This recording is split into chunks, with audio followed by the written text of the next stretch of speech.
이 여자의 나의 꽃다운 30대가 훌쩍 가버리다니. 지난 12일 국가정보원 개혁위원회가 이명박 정부 당시 문화예술인 블랙리스트에 오른 82명의 명단을 공개하자 배우 김규리 38은 자신의 SNS에 글을 올려 이렇게 단식했다.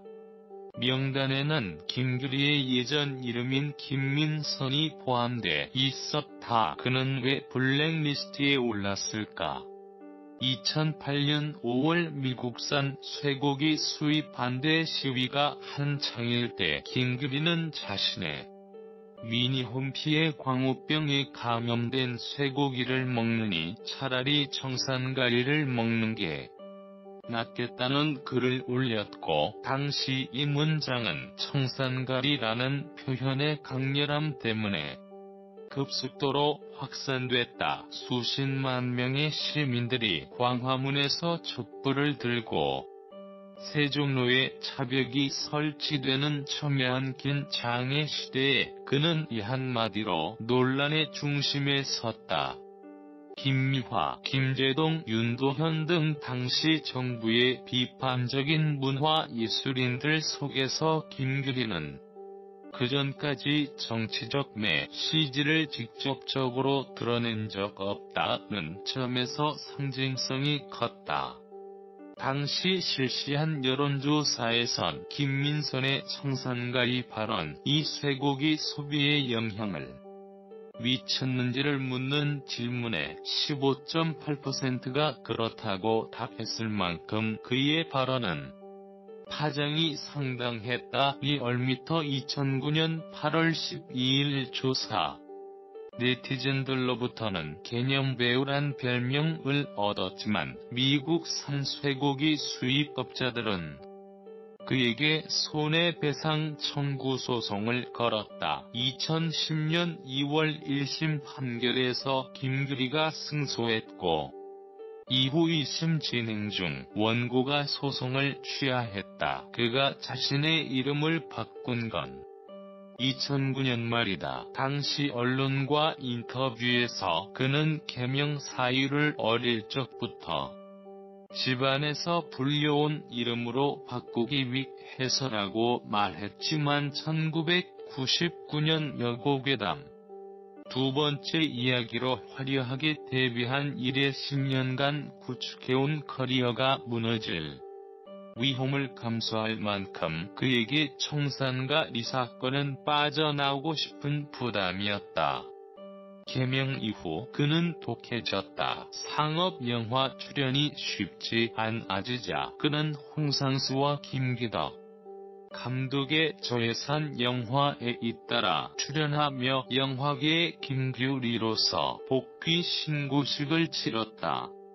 홍상수 감독의 하하는 이번 블랙리스트 명단에 함께 오른 유준상, 문소리 등과 함께 한 가벼운 소품이었고, 김기덕 감독이 제작자로 나선 풍산개는 극강의 주의 속에서 발톱이 빠지는 투혼까지 발휘하며 찍은 작품이었다. 그는 이 영화에 노개런티로 출연하며 그야말로 올인했다. 다행히 풍산개는 흥행과 비평 모두에서 성과를 거둬 이전까지 모호한 포지션의 배우였던 김규리는 연기 잘하는 배우로 거듭나기 시작했다. 그가 독해졌다는 것을 보여준 또 하나의 사례는 MBC의 연예인 댄스 스포츠 경연 프로그램 댄싱 이트 더 스타였다. 그는 생전 처음 해보는 댄스 스포츠를 다리에 멍이 들 정도로 연습했다. 본인 표현에 의하면 정말 미친 듯이 했다. 결과적으로 그는 이 프로그램의 최대 수혜자로 시청자들의 늘이에 각인됐다. 그전까지 자신이 개명했다는 사실을 인터뷰가 끝날 때마다 이야기하고 다니던 그는 이 프로그램 이후로는 더 이상 그런 말을 덧붙일 필요가 없을 정도였다. 자신감을 얻은 그는 이후 큰 작품, 작은 작품 가리지 않고 영화와 드라마를 오가며 배우 인생 2막을 살고 있다. 정치적 소신을 드러내는 영화도 하나의 약속에 출연하기도 하고 아프리카 오지 봉사활동에도 활발히 참여한다. 블랙리스트의 원조격인 1950년대 메카시즘의 희생자인 할리우드 시나리오 작가 달턴 트럼보는 이렇게 말했다. 블랙리스트에는 영웅도 악당도 없다. 오직 희생자만 있을 뿐이다. 김규리는 블랙리스트의 희생자이지만 이후 그의 커리어는 이름까지 바꾼 그가 신인의 자세로 다시 시작해 오롯이 그의 힘으로 만들어낸 것이기에 놀랍다. 개명하던 당시 그는 이렇게 말했다.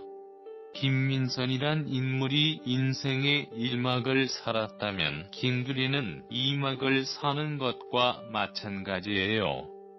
이름을 바꾼다는 것은 나의 모든 것을 내려놓고 시작한다는 의미예요. 욕도 많이 먹었지만 당당히 맞서면서 저를 만들어보려고 합니다. 그는 그의 말대로 했다. 그의 30대는 단지 훌쩍 가버린 것이 아니다.